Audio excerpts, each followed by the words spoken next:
ভাবুন তো, এমন একটা জায়গা যেখানে রঙিন মুখোশের ভিতর লুকিয়ে আছে শত শত বছরের ইতিহাস।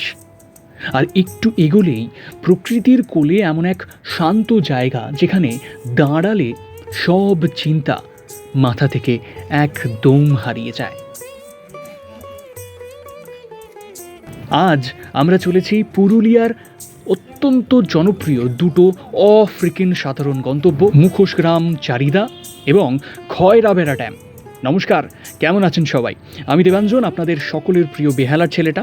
আর আমি এই মুহূর্তে বেহালা থেকে আছি বেশ খানিকটা দূরে, প্রায় 312 কিলোমিটার দূরে অবস্থিত পুরুলিয়ার একটি বিখ্যাত গ্রাম চারিদাতে। জানা অজানা চারিদা গ্রাম নিয়ে আমার এই বকবকানিওয়ালা ভিডিও আশা করি আপনারা শুনতে সবাই প্রস্তুত হয়ে নিয়েছেন। তাহলে চলুন শুরু করা যাক। অযোধ্যা পাহাড়ের পাদদেশে অবস্থিত ছোট্ট গ্রাম চারিদা, যাকে আমরা সবাই চিনি মুখোশ গ্রাম নামে। এই গ্রামের সরু মাটির রাস্তা দিয়ে হাঁটলে দুই পাশে ছোট ছোট বাড়ি, আর প্রতিটা বাড়ির সামনেই ঝুলছে রঙিন মুখোশ। দেখতে পাওয়া যাবে শিশুদের হাতের কাজ, লাল, নীল, সবুজ, সোনালি রঙের এমন সমাহার যা চোখে পড়লেই মনে হবে যেন আপনি কোনো জীবন্ত গ্যালারিতে এসে পৌঁছেছেন।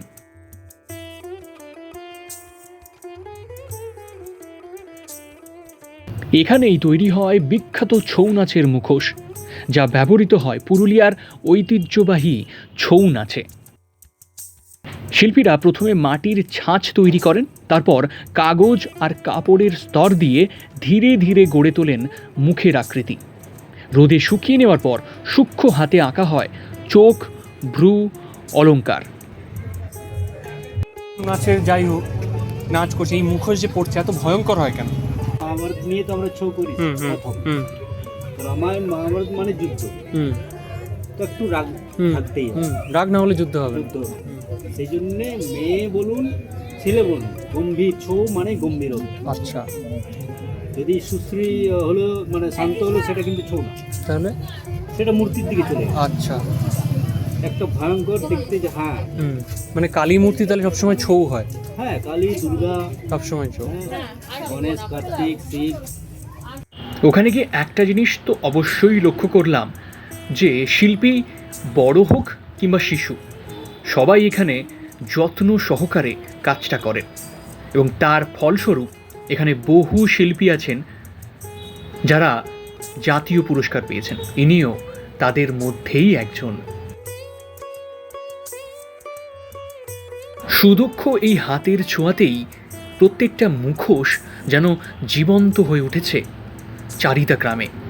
সবচেয়ে আশ্চর্যের বিষয় হলো, এই শিল্প এখানে শুধু কাজ নয়, এটি প্রজন্মের পর প্রজন্ম ধরে চলে আসা একটা আবেগ, যে আবেগ এই গ্রামকে বাকি গ্রামের থেকে একটু হলেও আলাদা করে তুলেছে। শিল্পের এই রঙিন জগৎকে ছেড়ে এবার চলুন প্রকৃতির নীরবতার মাঝে একটু বেরিয়ে আসা যাক।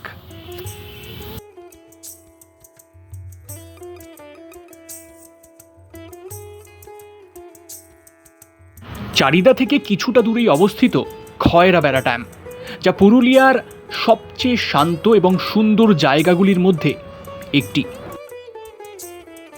দূর থেকে দেখলে মনে হবে নীল আকাশ যেন এসে মিশে গেছে জলের বুকে।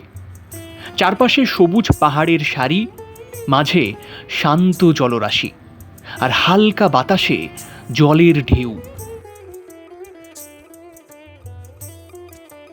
সকালবেলায় সূর্যের আলো পড়লে জলে ঝিকিমিকি করে সোনালি আভা, আর সূর্যাস্তের সময় পুরো আকাশ রং বদলে ফেলে।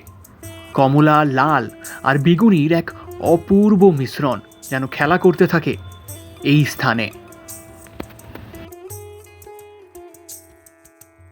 এখানে দাঁড়িয়ে থাকলে শহরের কোলাহল, ব্যস্ততা সব যেন হারিয়ে যায় এক নিমেষেই। শুধু থাকে এক গভীর শান্তি আর প্রকৃতির সঙ্গে এক অদ্ভুত সংযোগ। একদিকে মুখোশ গ্রামের রঙিন ঐতিহ্য, অন্যদিকে খয়রাবেড়ার নিস্তব্ধ সৌন্দর্য।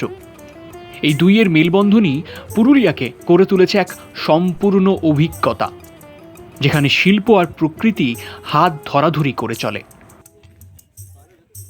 বহু দিন পর ভিডিও দিচ্ছি, কেমন লাগলো জানাবেন। যদি ভালো লাগে লাইক করবেন, শেয়ার করবেন এবং হ্যাঁ, সাবস্ক্রাইব করতে ভুলবেন না। পরের ভিডিওটা কথা দিচ্ছি খুব তাড়াতাড়ি নিয়ে আসবো। যাওয়ার সময় একটাই কথা বলতে বারবার ইচ্ছা করছে, পুরুলিয়া শুধু চোখে দেখা নয়, এটা একটা অনুভব করার জায়গা।